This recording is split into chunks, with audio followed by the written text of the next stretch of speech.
आत्मा पाने के लिए इस दास के पास। आपको यहाँ कोई उलट सुलट बोल भी जाता है, कोई उसकी परवाह नहीं करनी, जिसने भगवान चाहिए। मान अमान करो क्यों ना कोई, चाहे समाज वाले भी आपका मान अपमान करें। और मम संत शरण जगत जान छोई, यानी यहाँ थोड़ी सी अपने अपने विचारों में भी अंतर होता है। ये परम संपूर्ण परमात्मा के विचार हैं और वो तुलसीदास के एक व्यवहारिक विचार हैं। लेकिन यहाँ थोड़ा सा लागू होता है कि गृहस्थी के पास कोई भी आता है तो सबसे पहले प्रणाम करे। सतसाहेब, जैसे हम सतसाहेब बोलते हैं, मान ले कोई राम राम बोलता है तो उसको राम राम ही में उत्तर दे देवे। नमस्ते करता है तो नमस्ते जी, आओ बैठो, तो उसका आदर सत्कारी स्वाभाविक गुण होना चाहिए गृहस्थी में। तो ऐसे वो जो कि पहले वाले सभी में ये विद्यमान था। तो राजा जनक खड़े हो गए सिंहासन छोड़कर, जब एक ऋषि जी उनके द्वार पर आए, साधु वेशभूषा वाले, और अलग से एक गद्दा तख्त सुचा साफ तक बना रखे, क्योंकि ऋषि लोग आते जाते रहते थे संतों के पास, राजाओं के पास, तो उनके लिए अलग आसन बनवा रखे थे। अच्छे कपड़े स्वच्छ धोकर रखा करते थे। नौकरों को आदेश दिया कि ऋषि जी आगे हैं और उनका आसन लगाओ अलग से, उनका अलग आसन लगवान लाएंगे। ऋषि जी सुखदेव नौकानो नीचे बैठ गया वहीं पर। तो राजा जनक दौड़कर निकट आए, महाराज यहाँ ना बैठो, महाराज मेरा अपमान ना करो, अपमान ना करो, यहाँ बैठो। उन्होंने बोला नहीं मैं यहीं बैठूंगा। तो राजा जनक कहने लगे भाई ऐसी मेरे से क्या गलती होगी, आप रुष्ट हो ऋषि जी? कि नहीं। फिर बैठे बैठे सारी कहानी सुना दी कि मैं आपको गुरु बनाने आया हूँ और आज मैं ऊपर नहीं बैठ सकता। अब सुथरे दिन आ गए, नर्म आ गया तो भगवान के निकट आ गया। सुखदेव ऋषि बोला कि, और राजा जनक कहने लगे महाराज मेरा क्यों मजाक उड़ाओ, आप तो जन दुनिया को ज्ञान देने वाले, और सूर्य को दीपक क्या दिखाऊंगा मैं। उन्हें सारी कहानी बता दी कि मैं ऐसे ऐसे ऋषि भगवान विष्णु के लोक में गया था, उन्होंने मुझे वहाँ अलाउड नहीं किया। उन्होंने कहा कि मैं आपको गुरु बनाऊं, फिर भक्ति करूं, तब मैं स्वर्ग जाऊंगा, मुझे स्वर्ग जाना है। फिर राजा जनक के जचगी भाई इब तक मैं ठीक बोलता दिखा है। कहने लगा ठीक है महाराज, मैं सुबह नहा धो के स्नान करके सुबह नाम दूंगा तेरे को। अब वो थोड़ी बहुत ज्ञान तो हो जा है कि भाई ये किस टाइप के इंसान होया करें, ये गृहस्थी ने देख के भी से नफरत करते हैं, ये जो नकली से होया करें। इसकी सारी फड़काड़नी चाहा था, परीक्षा भी लेना चाहा था। उसने अलग से एक मकान में उनके रहने की व्यवस्था करवा दी और वहाँ एक लड़की की, एक युवा लड़की की ड्यूटी लगा दी कि आप इनकी केयर टेक करो, अतिथि आए हैं, खाना खिलाओ, कपड़े बिछाओ इनके, और कोई असुविधा ना रहे, रात को भी इनके पास। सारी तो उसको ट्रेनिंग दे दी थी लड़की को राजा जनक ने। अब सुखदेव ऋषि अपना आसन पर लेट गया, खाट पे चारपाई पे जो तख्त लगा रखा था। वो लड़की रात्रि के समय जाकर के उसके तख्त पर बैठ गई। सुखदेव ऋषि ने पैर पीछे को कर लिए, वो और निकट आ गई।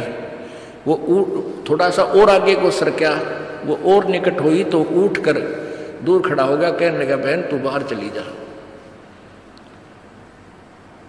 वह लड़की बाहर आ गई। राजा जनक ने पूछा कि क्या क्रिया रही बेटी, कैसा है ये ऋषि जी?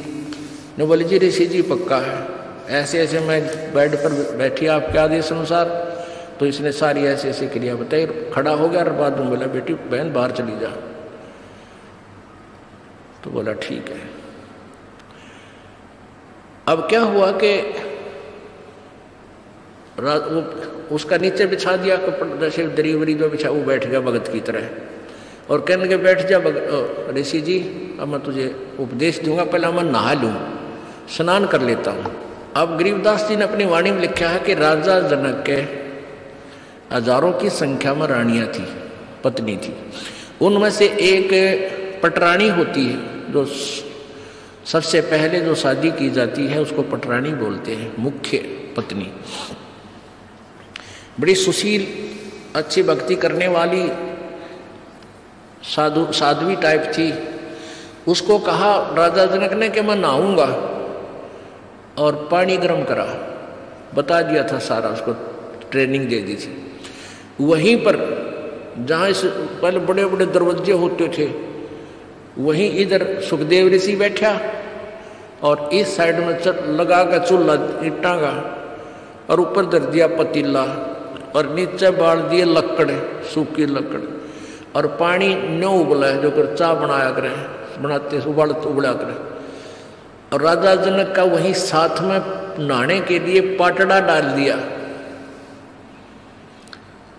और राजा जनक वहां नहाने के लिए विराजमान हो गया, धोती बांध के। और वो रानी जो पटरानी थी उसकी, वो लोटा भरे उस उबलते जल में थे, चूल्हे वाले पन्नों का पतीला ऊपर रखा है, और राजा जनक की चोटी में घेरा रास गेला नवावे, और वो पानी राजा जनक पर डाल रानी तो, और सुखदेव नो है जलेगा भी। अब वो पानी उस पर गिरा, सुखदेव पीछे नो है। अब राजा जनक देख रहा अग्रेसी जी की कैरियर हो रही है। राजा बिहन से देई जब तारी, और हमें स्नान करावे नारी।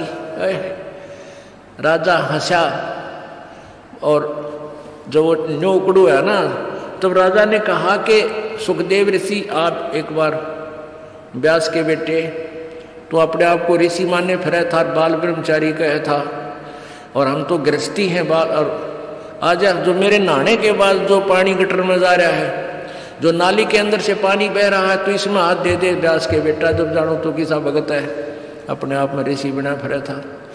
वो निकट आया, नो बोला मैं ना दूँ, मेरी तो सारी उंगली जल जाए, इतना गर्म है यो।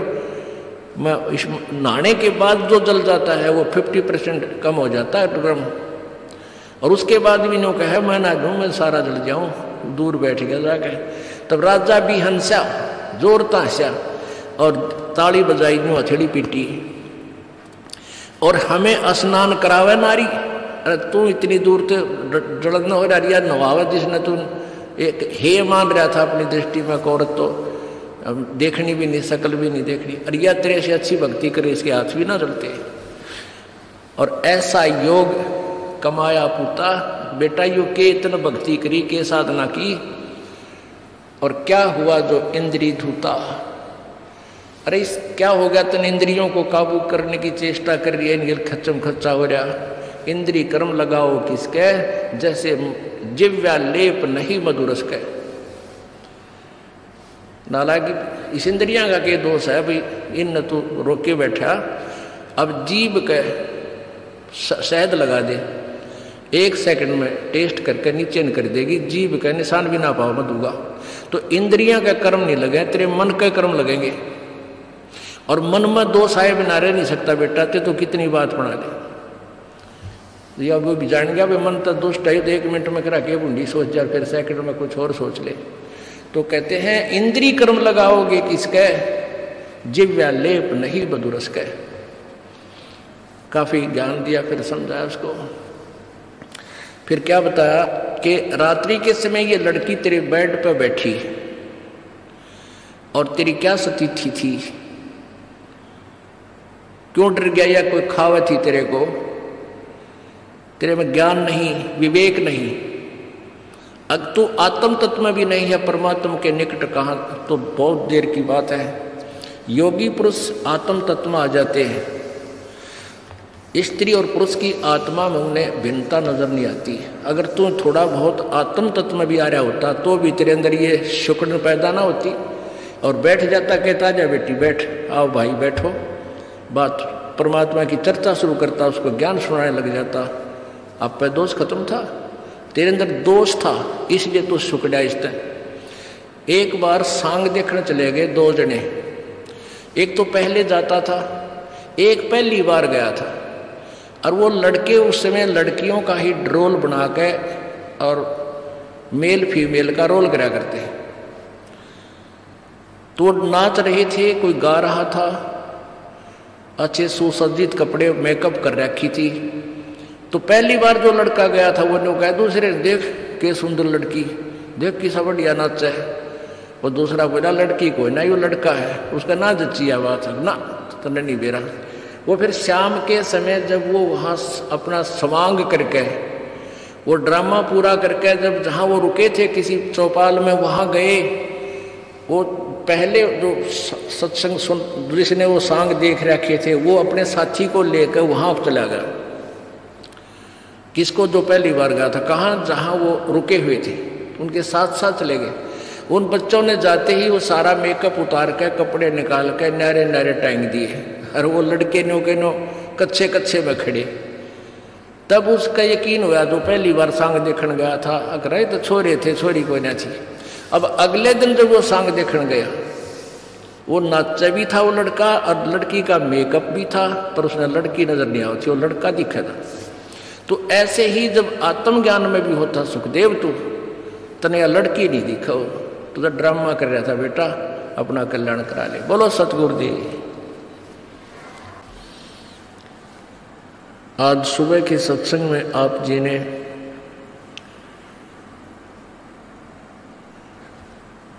सुना था कि गुरु बिन माला फेरते, गुरु बिन देते दान, गुरु बिन दोनों निष्फल हैं, चाहे पूछो वेद पुराण।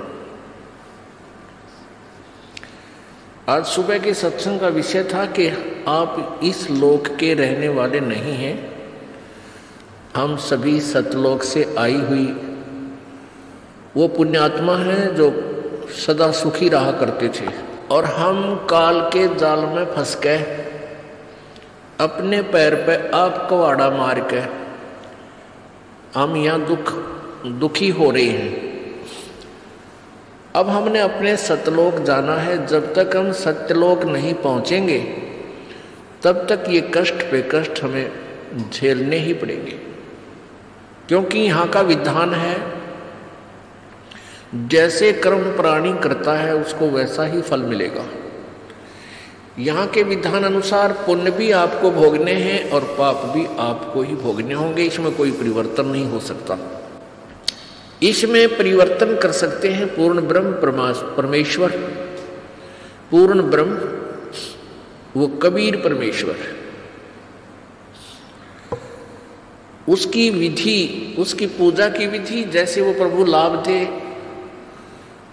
वो किसी के पास नहीं है, केवल परमेश्वर ने आकर के ही बताई। और चंद पुण्यात्माओं ने परमात्मा का साक्षात्कार किया, और परमेश्वर कबीर जी द्वारा बताई गई भक्ति विधि से अपनी भक्ति साधना की और सत्यलोक चले गए। उनमें से कौन कौन है? आदरणीय धर्मदास साहिब जी, आदरणीय मलुकदास साहिब जी, आदरणीय दादू साहिब जी, आदरणीय नानक साहिब जी, आदरणीय घीसा दास साहिब जी, आदरणीय गरीबदास साहिब जी।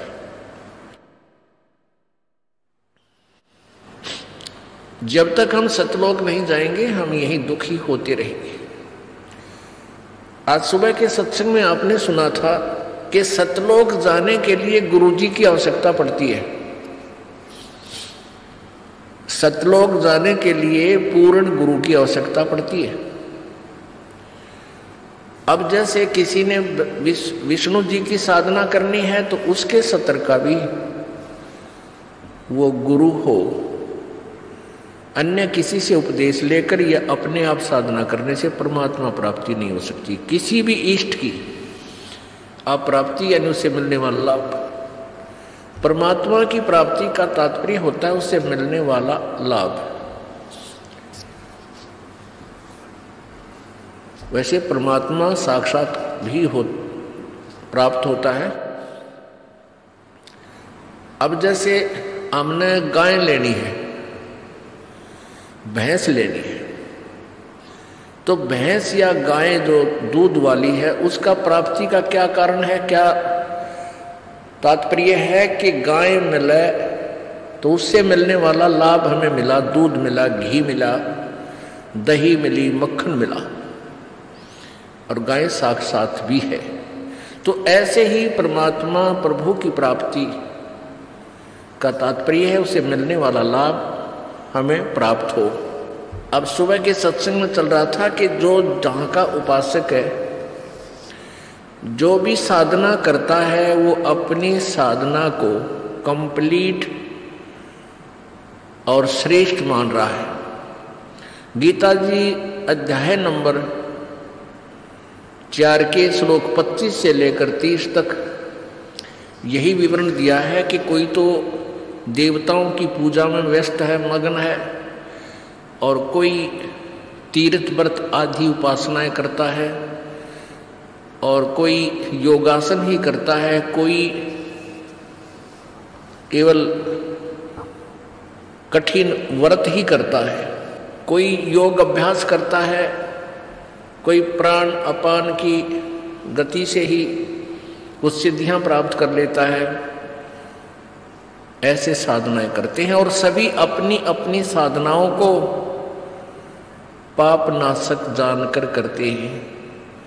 अपने उन साधनाओं को पाप नाशक जानते हैं। पाप नाशक मीन मोक्ष प्राप्ति का, क्योंकि पाप नाश हुए बिना हम प्राप्ति परमात्मा प्राप्ति नहीं कर सकते। लेकिन गीता जी अध्याय नंबर 4 के श्लोक 32 में कहा है कि इस प्रकार जो आपने अभी 25 से लेकर 30 श्लोक में सुना, इस प्रकार के बहुत से विस्तार से यज्ञ अनुष्ठान तत्व ज्ञान उस पूर्ण परमात्मा सच्चिदानंद घन की वाणी में विस्तार से कहे गए हैं, उनको सुनो। उनके लिए कहाँ जाना है? चौथे अध्याय के 34वें श्लोक में कहा है कि उस तत्व ज्ञान को सुनने के लिए उस तत्वदर्शी संतों के पास जाओ, उनको दंडवत प्रणाम करो और निष्कपट भाव से सरलता पूर्वक उनसे वो ज्ञान पूछो। तब वो तत्वदर्शी संत तुझे उस परमेश्वर के बारे में, परमात्म तत्व के बारे में ज्ञान कराएंगे। इससे ये सिद्ध हुआ कि गीता ज्ञान दाता अपने से किसी अन्य परमेश्वर के विषय में जानकारी लेने के लिए कह रहा है और स्वयं उस जानकारी से अपरिचित है। इससे सिद्ध है गीता जी का ज्ञान इनकम्प्लीट है, लेकिन रॉन्ग नहीं है। अब सुबह जैसे नित्यानंद जी महाराज का आपने शब्द सुना था, क्यों भूली घरे आपना ये ना देश तुम्हारे, पीछे फिर पछताओगे कर लो सोच विचार।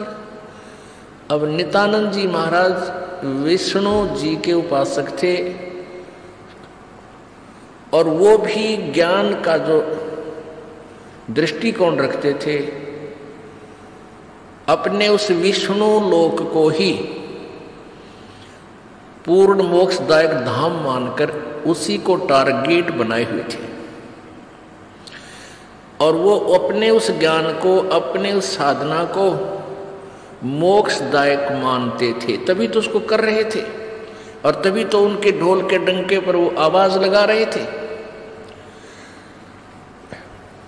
अब वो नित्यानंद जी कौन थे? नित्यानंद जी के गुरुजी कौन थे? संत गुमानी दास जी। और गुमानी दास जी दिल्ली में एक चरणदास जी महाराज हुए हैं। वो सुखदेव ऋषि के शिष्य हुए। सुखदेव ऋषि जी स्वर्ग से आए, विष्णु लोक से, और चरणदास जी को दिल्ली में मिले, उनको अपना शिष्य बनाया और स्वर्ग तक के ज्ञान से उसको परिपूर्ण किया। उस चरणदास जी महाराज की परंपरा में उनके ही ज्ञान के आधार से आगे चल के एक गुमानी दास जी संत हुए। वो इस नित्यानंद महाराज के गुरुदेव थे। तो इससे सिद्ध हो गया कि ये कौन से कुएं का पानी है। ये स्वर्ग तक की साधना श्री नित्यानंद जी महाराज किया करते थे, संत नित्यानंद जी। तो और वो सुखदेव को कैसे ज्ञान प्राप्त हुआ आपको सुबह बताया। अब सुबह आपको बताया तो वही ज्ञान संत गरीबदास जी महाराज जी ने अपनी अमृतवाणी में लिखा है, और कैसे राजा जनक ने उस बूढ़ी आत्मा को समझाया। अब जैसे कि सुखदेव ऋषि जी को भगवान विष्णु ने भी ये कह दिया था कि आप जाइए और राजा जनक से उपदेश लीजिए, उसी आधार से उसने राजा जनक से उपदेश लिया। फिर राजा जनक ने उनको सुखदेव को बताया कि जो साधना, जिस सिद्धि को प्राप्त करके आप घूम रहे हो, इससे आपका मोक्ष नहीं है। अब गरीबदास जी की वाणी का आनंद, यानी परमात्मा सच्चिदानंद घन की वाणी है ये। परमेश्वर कबीर जी ने गरीबदास जी महाराज जी के अंतःकरण में, अर्थात इस कंप्यूटर में, उनकी आत्मा में, आत्मा की जिप में वो डाल दिया अपना पूरा मटेरियल, पूरा ज्ञान भर दिया। तो गरीबदास साहिब जी ने क्या बताया है, कल्प करी शिव पुरुष को गौरी सुनाया ज्ञान, आशा तृष्णा थिर हुई अमर कच्छ परवान। सुनत ज्ञान अनभय पद बाणी, अंड फूट चेतन भय प्राणी। कोट कोट जन्मों के कर्मा, दमन किए चिन्ह निज धर्मा। ऐसा ज्ञान अगम गौराया, पर जामी चेतन हो आया। चेतन होकर भरा हुंकारा, शिव योगी मन माही संवारा। अब जैसे अमरनाथ कैसे बना, एक समय नारद जी पार्वती जी के पास गए। पार्वती जी से कहा कि हे माई, आपके 108 जन्म हो चुके हैं और आप जन्म और मृत्यु के इस घोर कष्ट को सहन कर रही हैं। भगवान शिव जी के पास एक ऐसा अमर मंत्र है कि वो यदि आपको वो मंत्र दे दें तो आपका जन्म और मृत्यु समाप्त हो जाए। अब पार्वती जी ने कहा कि भाई नारद, आप क्या बात कह रहे हो? भगवान शंकर जी मुझसे बहुत प्यार करते हैं और मुझसे कोई भी वस्तु छुपा कर नहीं रखते हैं। यदि उनके पास ये मंत्र होता और मैं जन्मती मरती रहती, क्या ये मुझे देख सकते थे? भगवान नारद जी ने कहा कि माता, आपके विश्वास के लिए भगवान शिव जी जो गले में 108 जो सिर डाल रखे ना, खप्पर खोपड़ी, वो आपके हैं। आपसे इतना प्यार करता है ये, आपकी मृत्यु के बाद भी आपकी इस निशानी को वो साथ रखता है।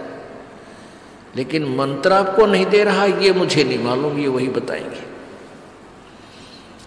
पार्वती एकदम थर्रागी, सारी कांपगी कि सचमुच जो वो शीश, वो गले में उन्होंने जो ये खोपड़ी की माला पहन रखी, वो सचमुच मेरे हैं। कहा माता आपके हैं। और नारद कभी झूठ नहीं बोला करता। बोला भाई बात तो तेरी ठीक है ऋषि जी। अब नारद जी तो लगा के इंजेक्शन निकल गए। अब पार्वती के बेचैनी होगी कि भी नारद जी ने हमसे क्या लेना देना था झूठ बोल के,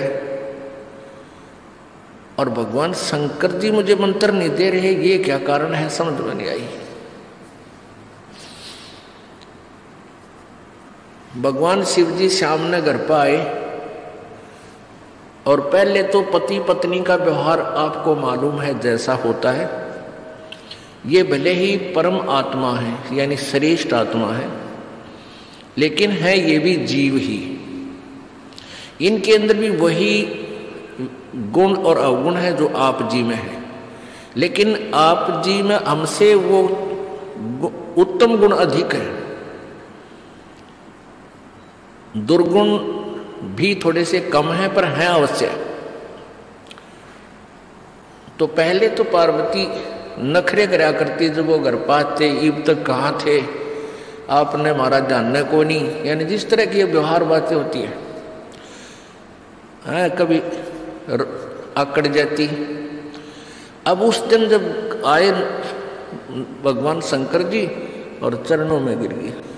अब जब भगवान शंकर जी आए, आते ही चरणों में लौट गई, चरण पकड़कर रोने लगी। तो शंकर भगवान ने सोचा आज यह उल्टी गंगा कैसे चढ़ गई, कमाल हो गया भाई, आज ये मेरे चरणों को कैसे पकड़ रही है। तो उसने सोचा किसी ने कुछ 19-21 कह तो नहीं दिया किसी यहाँ के देवता ने। तो पूछा क्या कारण है, किसने कुछ कहा तो मुझे बताओ। अब वो रोती रोती कह रही है कि भगवान अवश्य मुझ दासी से कोई भूल बनी है, मैं अवश्य मुझ में कोई त्रुटि रही होगी, आपने मुझसे एक अनमोल वस्तु छुपा रखी है। अब शंकर भगवान तो सोच भी नहीं सकते थे कि इसकी बुद्धि वहां तक पहुंचेगी। ये तो गहने और जेवरात तक उलझ रही थी, बताई आभूषणों की डिमांड किया करती थी, और आज ये क्या। तो उसने सोचा कोई पहरे देख ली होगी बढ़िया आभूषण, तो उसने सोचा या कोई और डिमांड करती होगी। तो पार्वती ने कहा आपने मुझसे कोई अनमोल वस्तु छुपा रखी है, हे भगवान ये आपके गले में ये मेरे ही शीश हैं क्या। अब शंकर भगवान बोला कि कौन आया था आज अपने मन साची बता। तो पार्वती बोली नारद जी आए थे। तो जान गए भगवान शंकर के ला गया पतंगा कर गया काम, आज ये घर में लड़ाई करवा गए। और वह जो ज्ञान है जो मंत्र है वो भी कह गया होगा, अवश्य बताया गया होगा, और वो मैं बता नहीं सकूंगा जब तक इसके हृदय में सीध नहीं होगी, सच्चाई नहीं होगी। फिर भी पूछा कि और क्या बात है बताइए। कहने लगा कि भगवान आपने मुझसे एक अनमोल मंत्र छुपा रखा है, मैं जन्मती हूँ मरती हूँ, आप मुझसे कितना प्यार करते हो, आप दुखी नहीं हुए होगे। भगवान शंकर बोला आज ये तेरी बुद्धि की बात को ना, ये किसने ज्ञान दिया तेरे थे कि नारद मुनि जी आए थे और आज मुझे काफ़ी देर तक सत्संग के माध्यम से ये ज्ञान सुनाया। हे प्रभु मैं तो बालक हूँ, आपके चरणों की दासी हूँ, भोली भाली हूँ, मुझसे कोई त्रुटि रही तो माफ़ करो प्रभु, मुझे वो मोक्ष मार्ग बता दो। अब शंकर भगवान बोला सुन ले पार्वती, जहाँ तक आपका प्रश्न है कि क्या मुझे दुख नहीं हुआ होगा जब तू जन्मती और मरती थी, मैं बहुत दुखी होता था। ये जितने भी शर हैं तेरे, ये शीश है, ये खोपड़ी है, ये तेरी ही है, और तू मरती थी मुझे असीम पीड़ा होती थी, और तेरी याद रखने के लिए वो खोपड़ी में अपने गले में डाल लेता था, सीने के लगा कर रखता था, लेकिन मैं मंत्र तुझे नहीं दे सका। पार्वती ने कहा प्रभु क्या कारण रहा। कि कारण ये रहा कि जब तक ये ऐसा अनमोल मंत्र है ये वैसे नहीं बताया जा सकता। अति अधीन दीन हो प्राणी तब ये कहना अकथ कहानी। जैसे सीप समुद्र में होती है, एक सीप, जैसे शंख होती है ना, शंख ऐसी होती है चपटी सी, और उसमें मोती बनता है, एक जीव होता है, उस जीव के ऊपर कवर होता है ये शंख। तो आम देखे होंगे आपने, इससे मिलती जुलती लेकिन आकार दूसरा होता है, चपटा सा होता है। वो सीप जो होती है वो समुद्र में रहती है, खारे समुद्र को ग्रहण नहीं करती। जब उसके अंदर उसकी इच्छा होती है मोती बनाने की सीप के अंदर, तो समुद्र के ऊपरी सतह पर आती है, उसमें मुंह खोल लेती है ऊपर, और ऊपर से जब आसमान से वर्षा हो रही होती है उसमें से एक बूंद वर्षा की ग्रहण करके मुंह बंद कर लेती है, और फिर उसमें वो मोती बन जाता है। और सीप का मुंह खुला ना हो, सीप का मुंह बंद हो, और वो ऊपरी सतह पर हो, चाहे पूरा सावन बरस जा, कितना ही वर्षा हो ले, वो उसमें मोती नहीं बन सकते, क्योंकि वो वस्तु अंदर नहीं जा सकी। तो भगवान शिव जी ने कहा कि अभी तक तेरे अंतःकरण में डिमांड नहीं थी इस मंत्र के पाने की। आज जो तेरे अंदर प्रेरणा भरी है, ये नारद जी की वचनों ने, सत्संग ने आपके अंदर यह तड़फ पैदा कर दी है, और इस तरफ से आज तेरा अंतःकरण का मुंह खुल गया। अब मैं ये ज्ञान दूंगा पार्वती तेरे को, अब तेरे अंदर जाएगी यह वस्तु। और उससे पहले यदि मैं तुझे कहता तू कान्ना पे कटाड़ा थी। मैंने बहुत बार आपसे कोशिश की समझाने की कि परमात्मा की भक्ति करनी चाहिए, प्रभु का मंत्र एक अनमोल मंत्र होता है, उसका जाप करने से मोक्ष होता है। आप टाल जाती थी, आप कह देती थी मुझे भगवान मिला हुआ है, मुझे किसी की भक्ति की आवश्यकता नहीं है, मैं और किस भगवान की पूजा करूं। आप जो मेरे पति और 3 लोक के मालिक, दोनों भगवान, तो इसलिए पार्वती मैं चाह कर भी तुझे ये मंत्र नहीं दे सका। तो फिर कहा कि अब चल तुझे नाम दूंगा, एकांत स्थान पर चलेंगे, ये ऐसा मंत्र है किसी को नहीं बताना, थर्ड पर्सन को, और थर्ड प्राणी हमारी ये बात सुन भी नहीं ले, क्योंकि इस मंत्र को यदि कोई सुन लेगा, उसका जाप कर लेगा, उसमें बहुत सी सिद्धियां आ जाती हैं, और वो सिद्धियां पाकर फिर अपना ही शत्रु बन जाएगा हम का। भगवान शंकर कह रहे थे, इसलिए इसको ऐसे स्थान पर तुझे बताऊंगा कि कोई दूसरा ना सुन सके। जहां पर ये अमरनाथ बना हुआ है, वहां जाकर के भगवान शंकर जी ने एक सूखा वृक्ष देखा, सूखा वृक्ष जिसके कति सूख जाकर पत्ते वत्ते नहीं हो के वो टहनी और तना खड़ा हो, उसके पास जाकर के और ऐसे 3 बार ताली बजाई, मुंह ऐसे दौड़, इतनी जबरदस्त आवाज हुई कि आसपास के कोई पक्षी भी था भूल भटक के वहां पर सब उड़ गए, जीव जंतु दूर भाग गए। और वहां इसलिए बैठे थे, आसन लगाया था कि यहां कोई प्राणी भी आकर, कोई पक्षी बैठ भी जाओगा मेरी नजर पड़ जाएगी, और जहां पत्ते होंगे मैं नहीं देख सकूंगा। उसमें क्या था कि उसकी एक खोगर, एक बिल था उस वृक्ष के तने में, और उसमें तोते, मादा तोती ने अंडा दे रखा था, मादा तोते ने अंडे दे रखे थे। तो जो स्वस्थ अंडे थे वो तो भगवान शिव जी की ताली से और उनके वचन की कल्पना से कि यहाँ कोई अंडे भी हों वो भी स्वस्थ हो जाए और पक्षी बनकर चले जाए, ऐसा ही हो गया। उसमें एक अस्वस्थ अंडा था, वो नहीं स्वस्थ हो पाया उस भगवान की तारी से और उस कल्पना मात्र से। तो फिर भगवान शिव जी ने पार्वती से कथा सुनानी चाहिए, क्योंकि ये भगवान भी किसी और परमात्मा के विषय में जानकारी देना चाहते हैं और देते हैं। इनको भी पता है कि कोई और शक्ति है, लेकिन कंप्लीट ज्ञान इनको नहीं है। जैसा भी उनके ज्ञान था, लेकिन ये परमात्मा है, श्रेष्ठ आत्माएं हैं, पिछले जन्म के पुण्यकर्मी प्राणी हैं, तभी तो 3 लोक के ये प्रधान बने हुए हैं। अब जैसा शिव जी भगवान ने ज्ञान है वो पार्वती को बताना शुरू किया।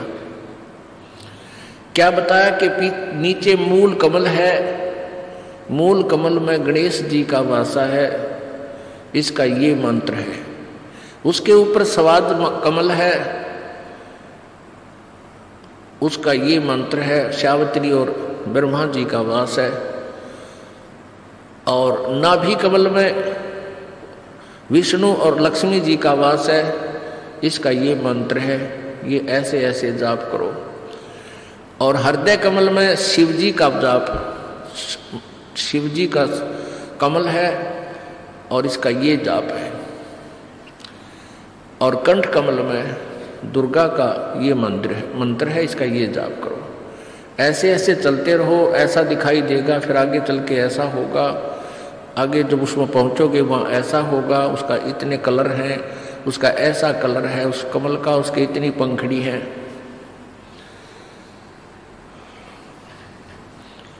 अब पुण्यात्मा, यहाँ एक शंका आपके मन में आओगी कि शंकर भगवान और किसी शिव जी का कमल बता रहा है। यही ज्ञान बहुत देर से समझ में आओगा। अभी आप इतना ही सुनते रहो जैसा काम चलाओ सा, क्योंकि ये जो कमलों में रिफ्लेक्शन है ये इस काल भगवान का है, जो ये ब्रह्मा विष्णु शिव रूप में रहता है। इसलिए ये खुद कह रहा है कि इसमें शिव भगवान का कमल है, हृदय कमल,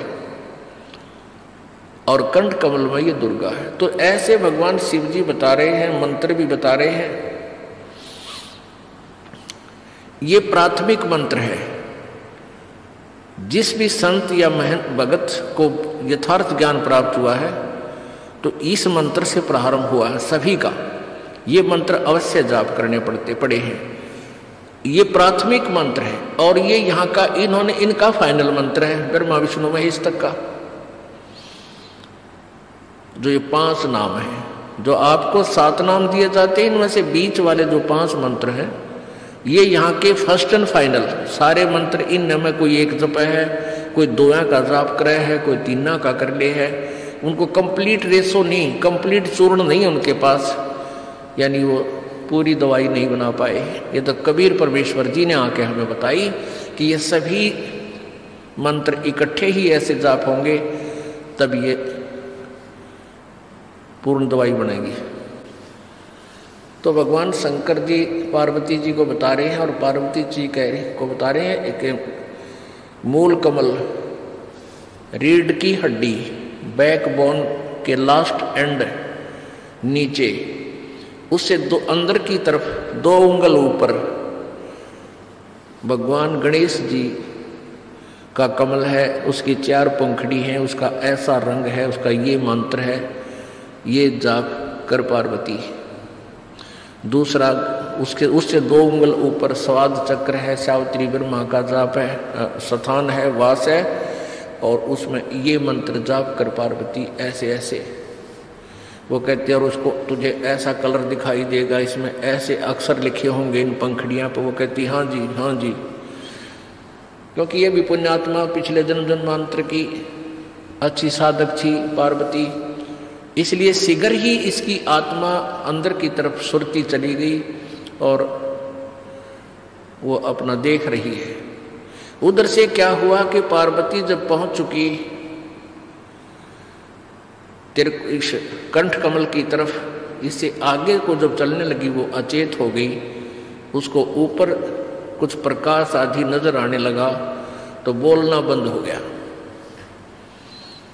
क्योंकि अंदर बहुत ज्यादा नज़ारे हैं, बहुत ज्यादा आतिशबाजियां हैं। वह तो बोलना बंद होगी, आतिशबाजी देखने लगेगी। उधर से जो तोते का अंडा गंदा था वो स्वस्थ होकर उसमें से पक्षी बन गया, तोता बन गया, पर जाम्याई, उसके पंख जाम्याई तो उत्पन्न होगी। और फिर वो कहने लगा हूँ हूँ हूँ। अब शंकर भगवान ने सोचा ये कौन आ गया भाई, पार्वती तो बोल ही नहीं रही और किसने सुन लिया हमारा ज्ञान। तो देखा उसकी तरफ, वो तोता बोल रहा था। अब जान गया तोता भी कि इतना गड़ेगा। अब वो उड़ लिया,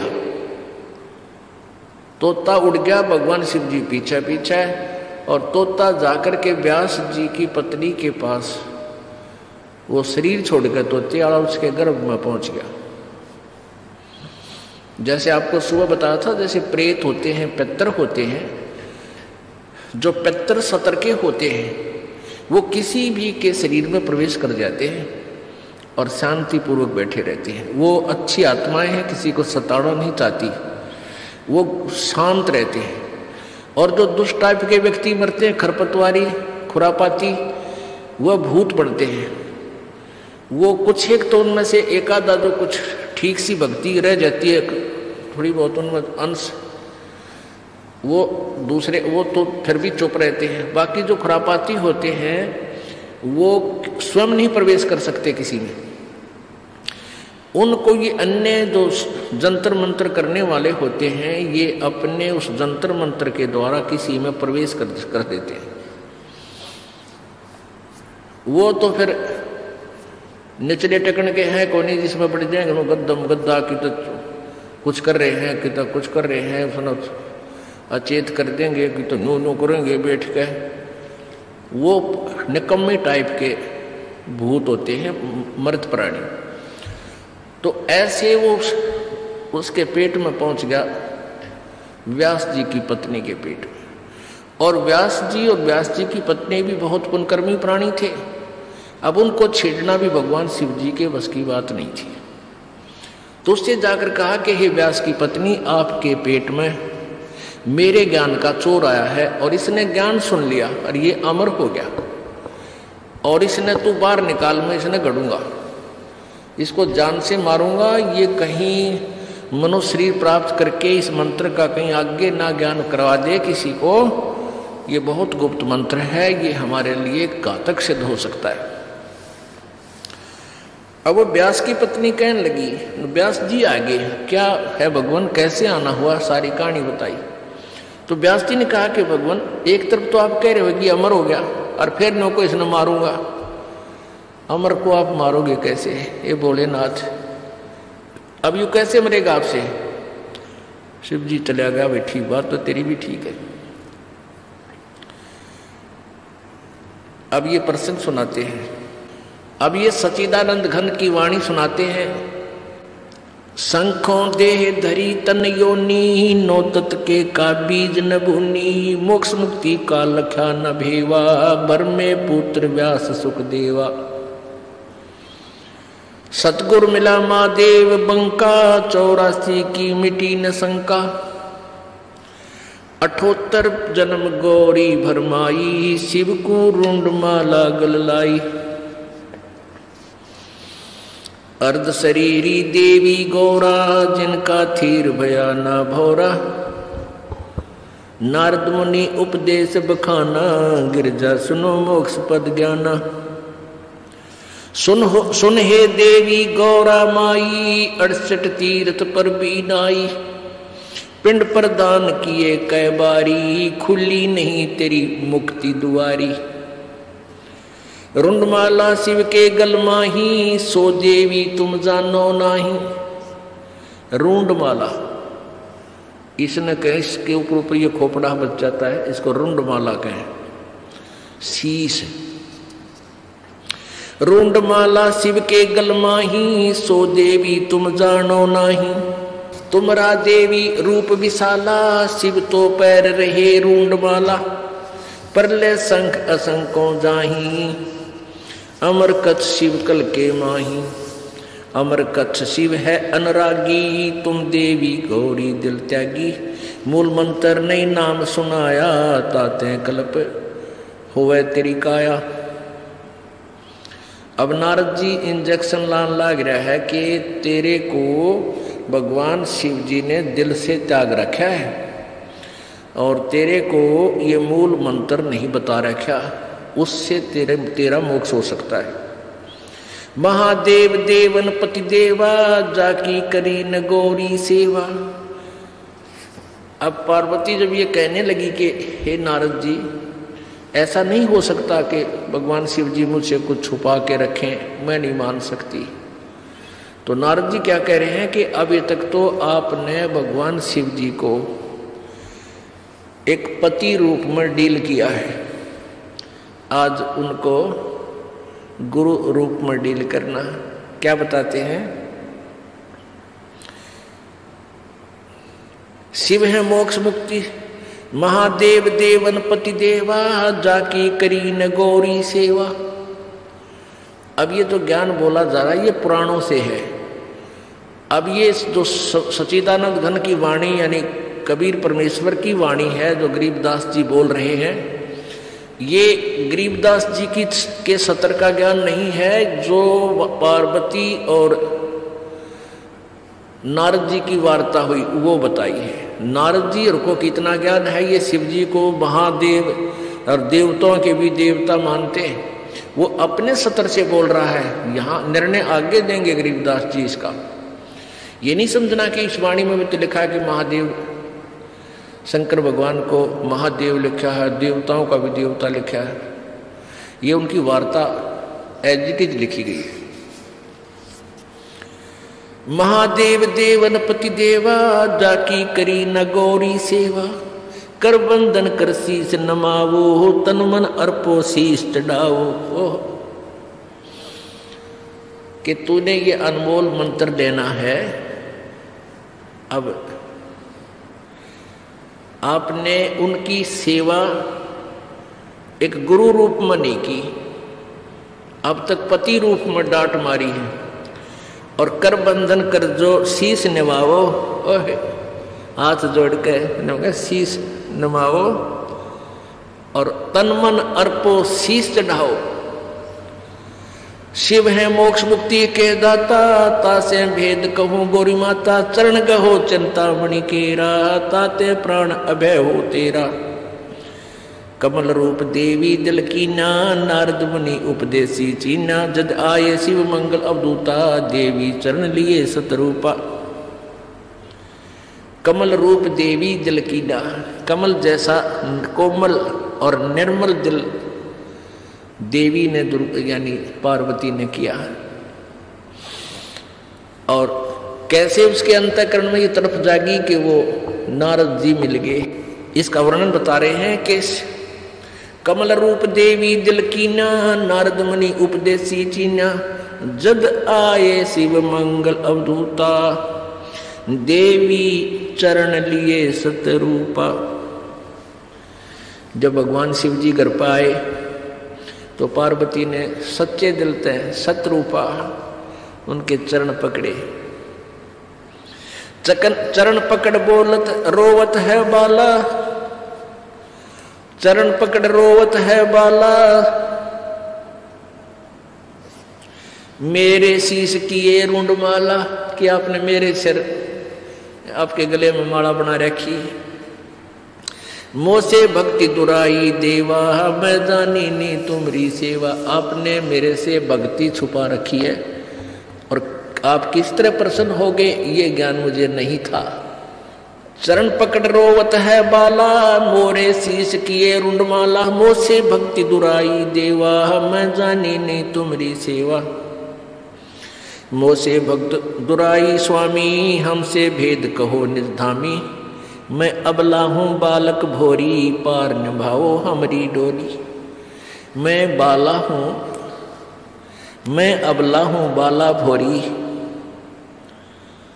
मैं एक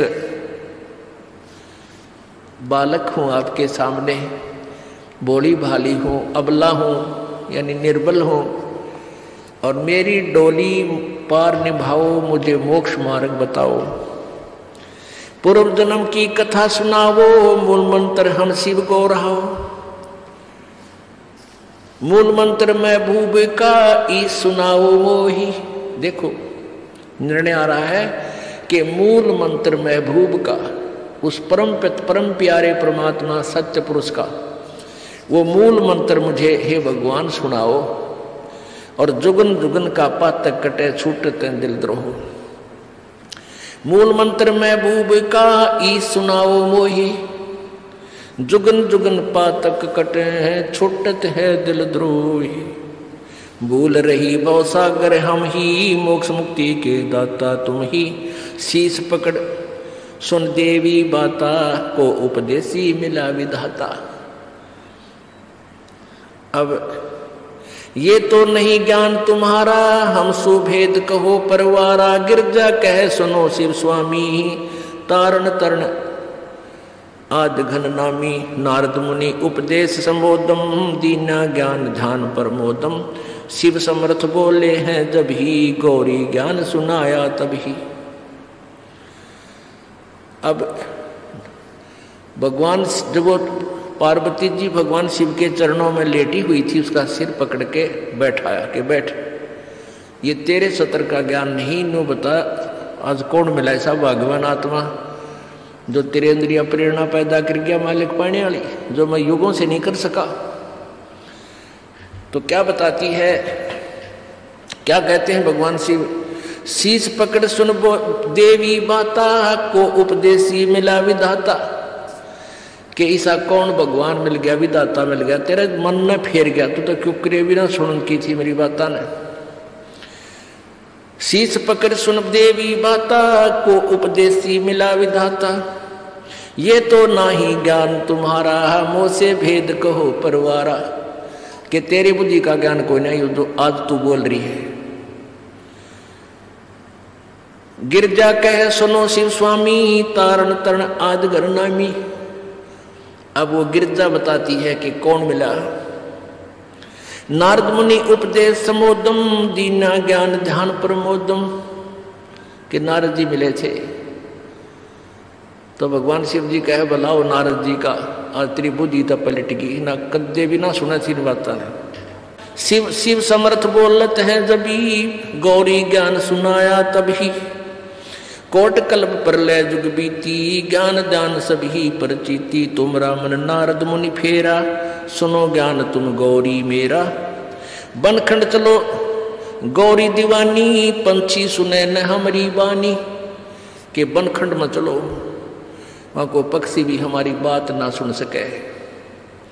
जब शिव कर से लाई तारी उड़ गए पंछी नर और नारी। जहां एक सूख्या तरवर ताक्या शिव को आसन तावा रखा। जहां सूखा एक तरवर ताक्या, ताक्या कर ताकना अर्थ होता है बहुत चोर नजर से देखना। तकना कहते इसने तू तकना नहीं चाहिए, देखना जरूर चाहिए। जैसे कहते हैं भाई तू ऐसे इधर किसी घर की तरफ तके था। तकना एक चोर नीति नजर से और देखना एक स्वाभाविक नीति से। तो ऐसे चोर नजर से ताक्या देखा कि कौन सा स्थान हमें ठीक सूटेबल रहेगा जहां कोई पक्षी भी ना आ जाए। जहां एक सूखा तरवर ताक्या शिव को आसन तावा रखा। जहां एक गंध अंड तिस माही तिस जानत है समर्थ साईं। उसके अंदर एक गंदा अंडा पड़ा था उस खोखर में, उस वृक्ष की खोगड़ में। जुग असंग कल्प भर माया पूर्व जन्म कोई पिछला आया।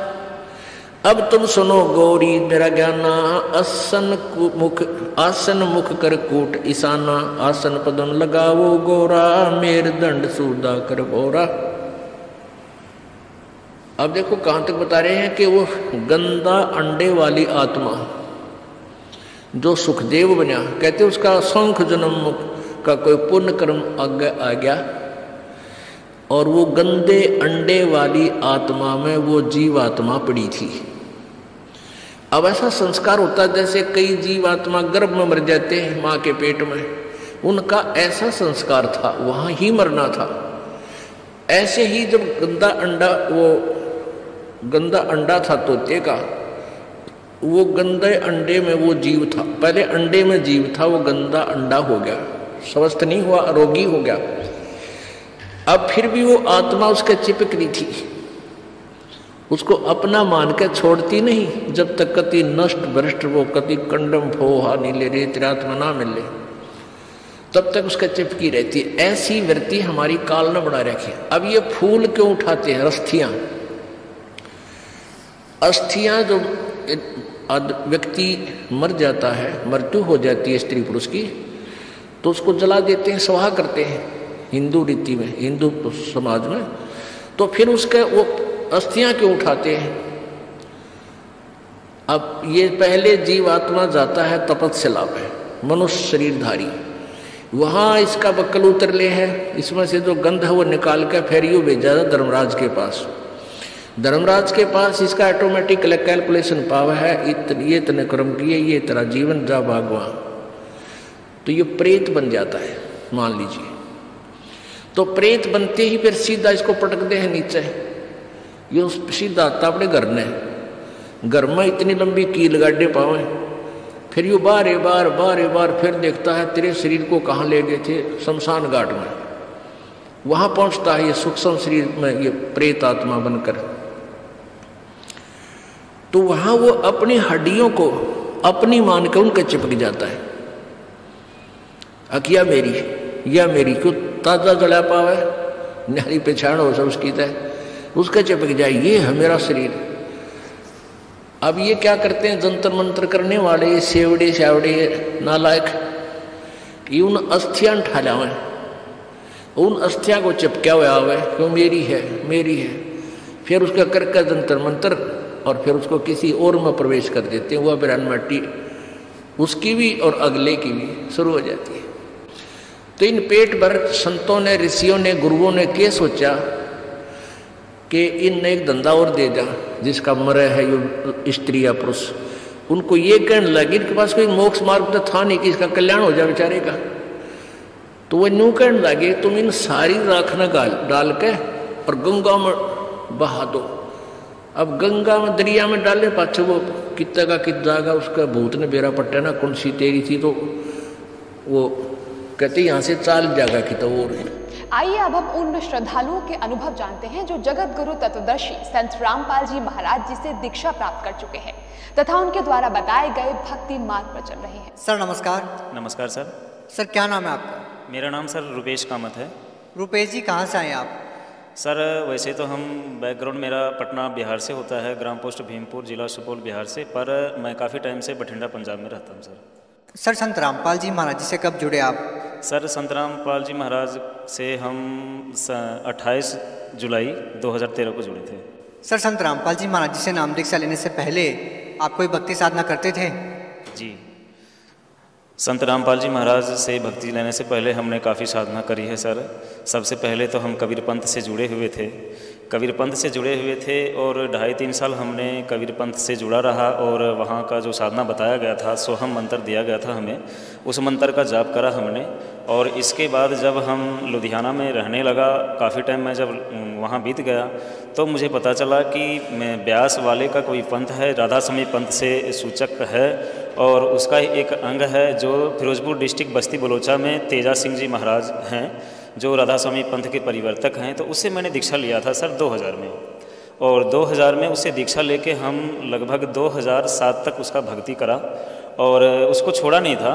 तो लुधियाना से लगभग 30-40 किलोमीटर आगे है, तो वहाँ पे हमने हमारी पोस्टिंग होती है और वहाँ पे जाते सार होता क्या है, जो हमारे अंडर काम आता है वो साईं मंदिर होता है, एक ट्रस्ट के जरिए काम बनता है जीपीएस कॉलेज के बैक साइड, वो काम हमारे अंडर होता है और बड़े बड़े लोगों का 6-7 कोठियाँ का काम होता है, 8 साइड हमारे अंडर होता है और 8 साइड को चलाने लग जाता हूँ। कुछ टाइम पाके होता क्या है कि साईं मंदिर जो बनता है उसका जो ट्रस्ट होता है उसका पूजा देख के मेरा भावनात्मक इतना बढ़ जाता है भाव कि हम राधा स्वामी पंथ को भूल के और साईं में लीन हो जाते हूँ। और अमलोह रोड एक पड़ता था, वहाँ पे साईं का मंदिर होया करता था, वहाँ से पंडित जी आते थे और वहाँ इंजीनियर के पोस्ट पर रहने की वजह से जान पहचान काफ़ी ज़्यादा हो जाता है और लोगों के साथ में थोड़ा सा बैठने उठने से तालमेल बढ़ता है। और वीरवार के दिन हम अमलोह रोड जाना शुरू कर दिया खन्ना में। तो सर होता क्या है कि धीरे धीरे राधा स्वामी पंथ को भूल के हम बिल्कुल समझो कि अपने आप को समर्पित कर दिया साईं में, और साईं में समर्पित होके हमने भक्ति करने लग गया। सर पहले आप राधा स्वामी पंथ में रहे, उसके बाद आपने शिरडी साईं बाबा की भक्ति करना शुरू कर दिया, तो फिर सर आपका संत रामपाल जी महाराज जी की शरण में कैसे आना हुआ? सर इसके पीछे भी बहुत बड़ी बात है। मंडी गोविंदगढ़ में भी जब मैं रहता था तो संत रामपाल जी का कोई शिष्य था जो हमारे पास एक बुक लेके आया था, भक्ति का सौदागर, और उसके साथ में कई बुक सारी था। तो वहाँ हमारे ऑफिस का दरवाज़ा खटखटा के आता था, हम उससे बात नहीं करना चाहते थे, वो कहते थे कि सर एक बार आपसे मिलना चाहते हैं।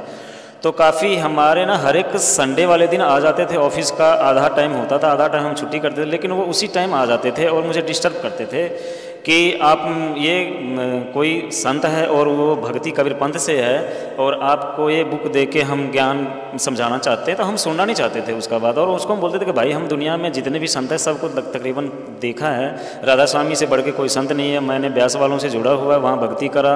अब शिरडी साईं वाला से मैं जुड़ा हूँ, कबीर पंथ से जुड़ा हुआ, आसाराम बापू से भी दीक्षा ले रखा था, अमृतसर जाके हमने वो भी 2 साल भक्ति करा है बीच में।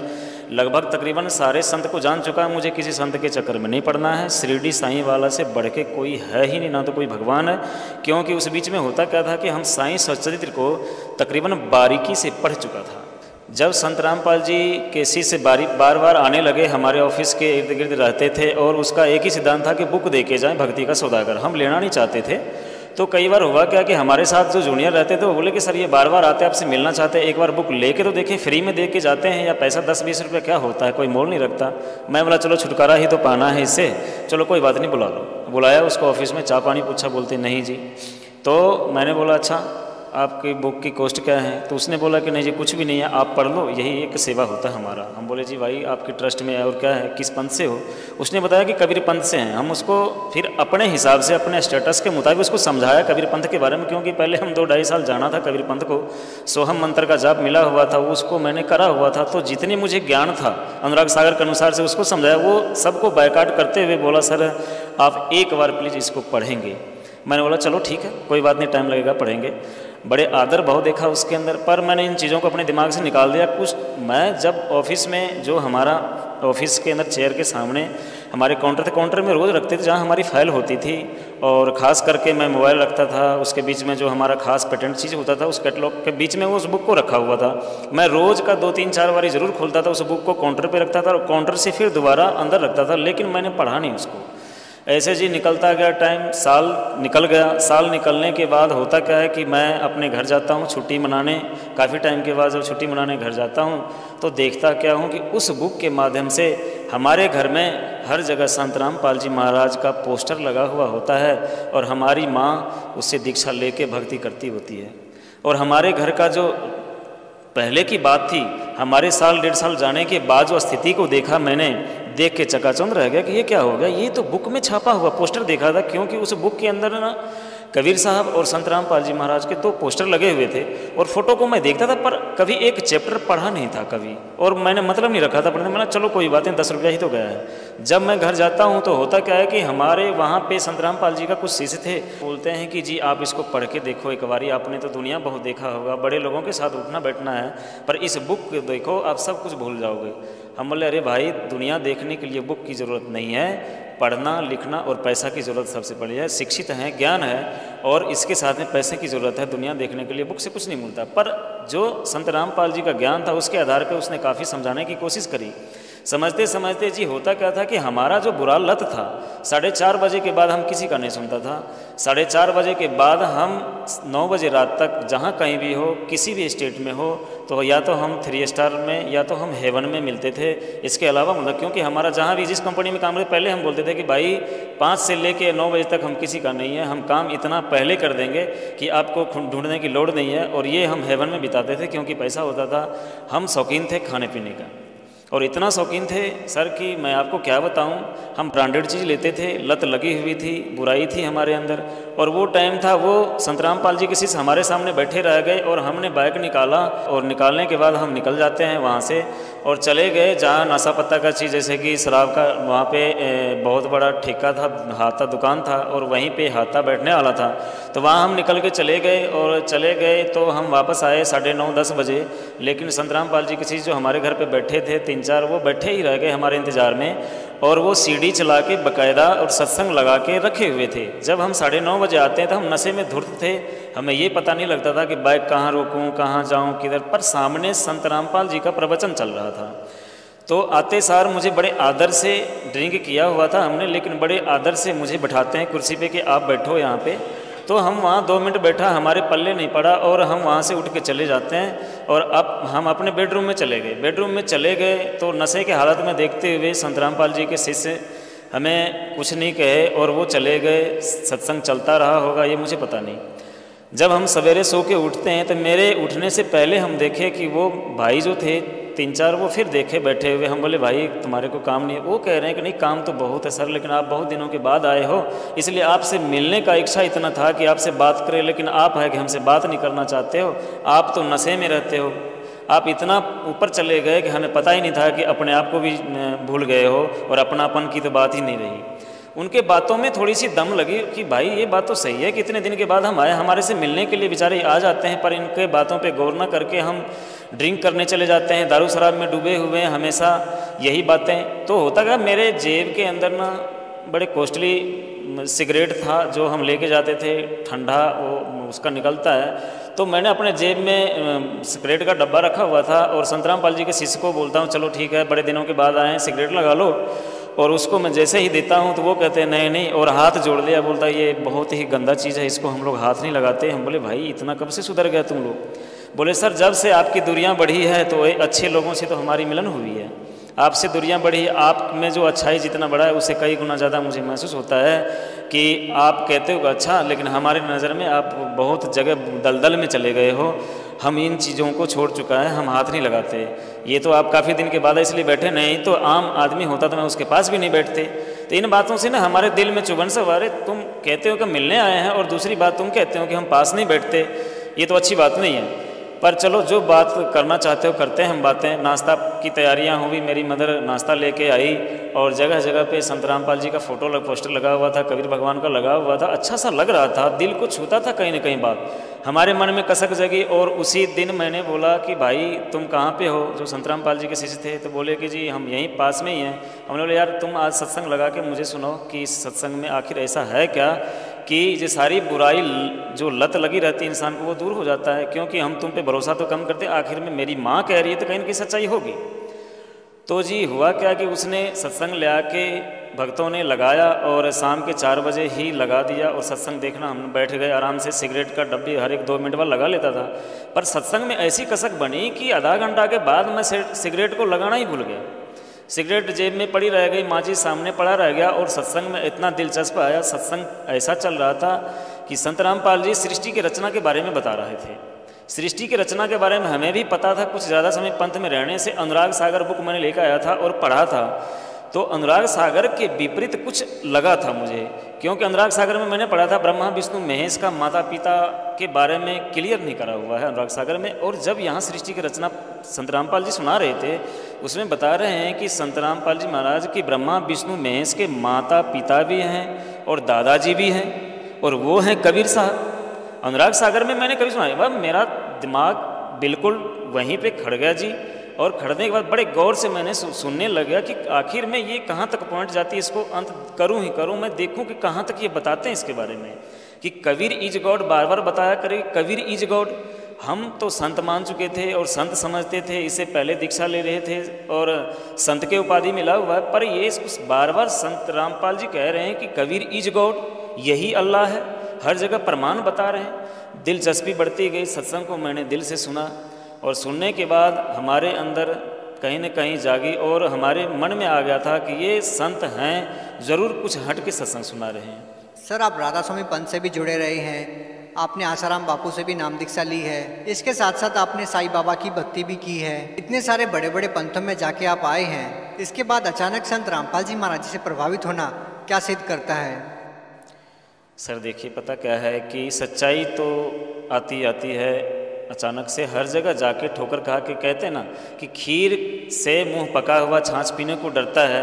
आज हालात ऐसा ही हो चुका है लोगों के सामने, लेकिन हमारे सामने ऐसा हालात नहीं था।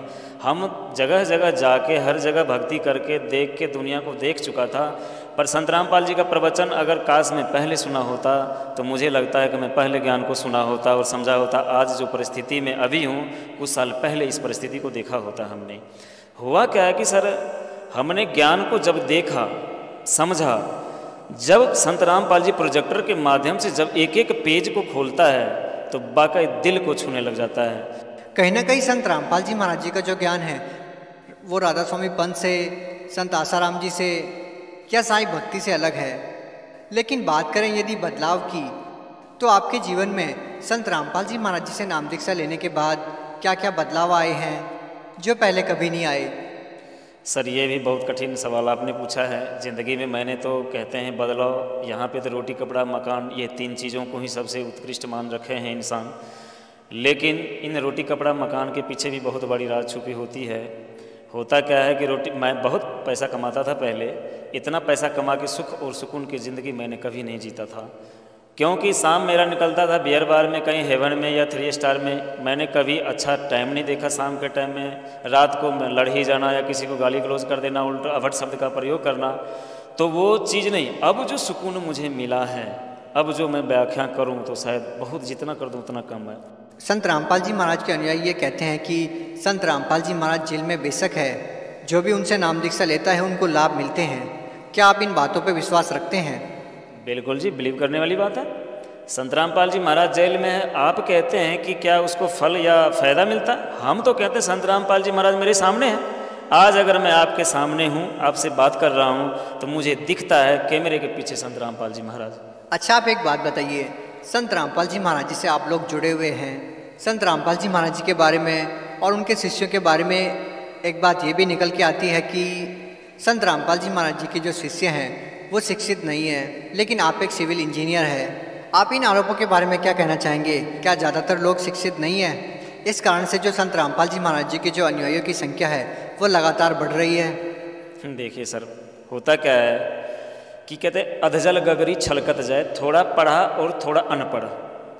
कि हमने भी सुना है, हम जब दिल्ली से एक बार आ रहे थे तो कुछ पुलिस वाले हमें जिंद में मिल गया था और आपस में सिगरेट पी रहे थे। हमने बोला कि सर सिगरेट पीना गुनाह है, तो मुझे बोला कि क्या तुम संत रामपाल जी का शीश है के, संत रामपाल का चेला है के? और मैंने अष्टपष्ट बोला था कि जी हम संत रामपाल जी के चेला हैं, इसलिए तो हम नहीं पीते हैं ये, और कानून का उल्लंघन हम नहीं करते। आप ट्रेन में बैठ के एक कानून का रखवाला हो के आप सिगरेट पी रहे हो, तो उसने मुझे गाली गलौज भी करा था और डांटा भी था। पर मैंने जब संत रामपाल जी का बताया हुआ मार्ग समझाया और ज्ञान जो मेरे अंदर जितना मैंने सीखा जब बताया, तो उसने ज़रूर कहीं न कहीं सोचा और सिर नीचे करके नीचे उतर गए सर। और उसने जो गाली दिया उसके लिए क्षमा भी मांगा था, पर हमने उसको उल्टा जवाब नहीं दिया था और गाली गलौज हमने नहीं करा था, क्योंकि हमने संत रामपाल जी के बताए हुए उस बात को बताया था कि संत रामपाल जी ये सिखाते हैं, क्या संत रामपाल जी का शिष्य होना गुनाह है? आप दावा कर रहे हैं कि संत रामपाल जी महाराज जेल में होने के बावजूद लोगों को लाभ दे रहे हैं, आपको क्या लाभ मिले हैं? सर लाभ तो बहुत है, आपको क्या बताऊं मैं। जब से मैंने संत रामपाल जी के शरण में आया हूं, सबसे बड़ी बात तो यह है कि मानवता की पहचान हुई। इंसानियत क्या चीज़ है उसको मैंने जाना, उसको जानते हुए भक्ति को पहचाना। ये 33 करोड़ देवी देवताओं के चक्कर में पड़े रहते थे। हम दीक्षा लिए हुए थे राधा स्वामी पंथ को, उसको भी नहीं भूला। दोबारा दीक्षा ले लिया था आसाराम बापू का, उसको भी नहीं भूला। तिवारा साईं मंदिर में चले गए, साईं का एक ट्रस्ट बन गया, बहुत अभिन्न अंग बन गया मैं। तो 33 करोड़ के चक्कर में लगे रहते। आज जो मुझे लाभ है कि इन सारी बुराई, जे 33 करोड़ में धक्का खाने से एक ही भक्ति, जिसको एक गॉड, एक अल्लाह, एक परमात्मा कहते हैं, उसका मुझे रास्ता मिलाया और उस परमात्मा से परिचित कराया और उसको मैंने देखा और उसके भक्ति में लगे रहते हैं। सारी बुराइयों को त्याग दिया। आज हमारे पास अच्छा घर है बठिंडा डिस्ट्रिक्ट के अंदर और बड़े कम समय में बड़े अच्छे पैसा कमाया हमने। लाभ मैं जितना बताऊं भगत जी उतना कम है, क्योंकि देखो सच्चाई, एक इंजीनियर होने के नाते मैंने 1 नंबर का मैं सोचा मेहनत करके कमाई करके ही करना है। डीडी मित्तल टावर में मैंने आपको बताना चाहूँगा, मैंने बता नहीं पाया था। डीडी मित्तल टावर में लास्ट बार जब मैंने नौकरी छोड़ा 2013 में नौकरी छोड़ा, इसी वजह से कि वहाँ झूठ ठगी था। 10% पैसे काटना हर एक ठेकेदारों से, 10,000 रुपये ऊपर से लेना और सबका परसेंटेज बना हुआ था, सबको देना। ये काम करने के लिए हमारे संत रामपाल जी महाराज पहले मना किए हुए, ठगी नहीं मारनी, झूठ नहीं बोलना, बेईमानी नहीं करना, रिश्वत नहीं लेना। तो ये कहीं ना कहीं हमारी नौकरी में और हमारी ज़िंदगी में बाधा था, भक्ति नहीं होना था, जिसके कारण मैंने नौकरी छोड़ा था। नौकरी छोड़ने के बाद सर हम बिल्कुल साधारण वेश में आके, जहाँ तक कि मैंने 2 नंबर की कमाई से जितना मैंने वहाँ पे लिया, हमारे पास बाइक, मोटरसाइकिल, अच्छा बेड, अच्छे कपड़े, अच्छे सोसाइटी का सारा सिस्टम था, ज़िंदगी जीने का सादा साधन था हमारे पास। सबको डीडी मित्तल टावर में छोड़ के हमारे नीचे काम करने वाले सुपरवाइज़र फोरमैन को मैंने बोला कि आज तुम्हें सेवा में ये सब कुछ दे के मैं जा रहा हूँ, जहाँ तक कि मैंने मोटरसाइकिल तक को भी नहीं लिया। और हमने हमारे पास जो फ़ोन दिया हुआ था कंपनी की तरफ से, वो भी छोड़ के मैं जीरो होके मैं लोकल यहाँ रहने लग गया। और मैंने एक राज मिस्त्री के काम से अपनी ज़िंदगी का शुरुआत किया 2014 में जनवरी में। आज भगत जी 2019 में हमने इतना तरक्की करा कि आज बठिंडा डिस्ट्रिक्ट में सबका नज़र मेरे ऊपर गड़ा रहता है। लगभग मैंने करोड़ों रुपया कमाया है। और कमाया कैसे? झूठ बोल के नहीं, ठगी मार के नहीं, बेईमानी करके नहीं, हेरा फेर करके नहीं। आज भी कंपनी को पता लगता है, ऑफर देता है। जिस टाइम छोड़ के आया था वो कहता है आज ना कल बेटा तू मेरे पास ही आएगा, क्योंकि ये लत ऐसा है जिसको इस ऑफिस का और एसी का ऐसा आराम नज़र आता है, वो धूप में और बाहर कहीं धूल में टिका नहीं सकता। और मैंने उसको चैलेंज करा था कि ऐसे है सर, अगर मैं दोबारा आऊँगा तो मैं आपके पास नहीं आऊँगा, मैं सीधा ऊपर जाना चाहूँगा, लेकिन आपके पास आने से अच्छा ऊपर चले जाना, क्योंकि मुझे सच्चाई से परिचित मैं हो चुका हूँ। सर, संत रामपाल जी महाराज जी के बारे में आप लोगों को क्या संदेश देना चाहते हैं? सर, संत रामपाल जी महाराज के बारे में हम तो क्या संदेश देना चाहेंगे। आज पूरे विश्व जागृत हो चुके हैं। संत रामपाल जी महाराज के बारे में सबको पता लग गया है संत रामपाल जी महाराज है क्या। सच्चाई तो यही है कि संत रामपाल जी महाराज का ही दिया हुआ भक्ति हमें करना पड़ेगा। आज कर ले भक्ति या कल कर ले। हमने भी बहुत ऐंठा था और हमने ही बहुत लोगों को घुमाया था कि ये कोई भक्ति नहीं है, ठग हैं, लुटेरे हैं संत सब। लेकिन आज मैं जिस प्रकार से संत रामपाल जी का गुणगान करते हैं, हम इसी प्रकार से पूरे विश्व संत रामपाल जी का गुणगान करेंगे और उसके शरण में आएंगे। जी धन्यवाद। सत्य।